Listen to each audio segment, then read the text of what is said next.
maabilidad, madiskarte, maalam,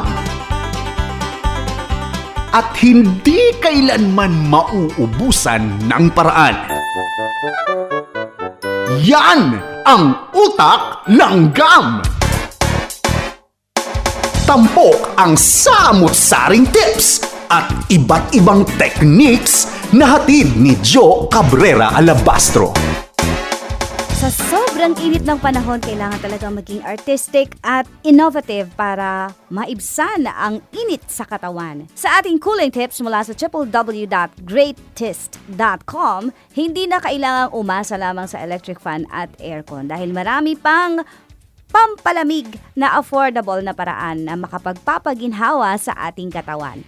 Una na dyan, kumuha ng bimpo o towel, rubber band at ice cubes. Ilagay ang ice cube sa towel, balutin itong mabuti. Yan ang iyong parang pang first aid kung init na init ka talaga. Ilagay ito sa mga pulse point ng ating katawan, tulad ng kamay, dun sa may bahagi ng pulso, sa leeg, elbow, groin, ankle at sa likod ng tuhod. I-secure ito gamit ang rubber band. Bakit sa pulse point? Dahil ang pulse points, dyan mas nag-circulate ang dugo kaya mas mabilis na mag-e-effect ang lamig sa katawan. Mahalaga itong panlaban sa pagtaas ng blood pressure dahil kapag ganito kainit ng panahon, kadalasang sumisikip ang ating blood vessels. Make sure na meron kang ready na ice cubes, bimpo at rubber band sa iyong tahanan.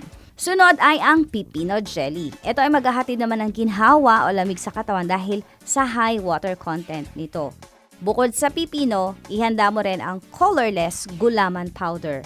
At sa paggawa nito, kakailanganin mo ng blender. Ganito ang gagawin. Ilagay ang sliced pipino sa blender at haluan ng kaunting tubig. I-blend hanggang sa maging juice yung pipino.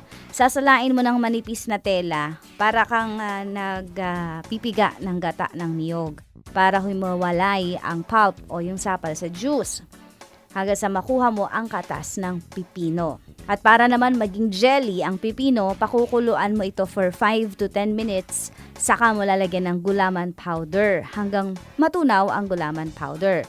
After 5 minutes, isasalin mo yan sa mangkok o sa baonan at yan ang palalamigin mo sa refrigerator for 2 hours.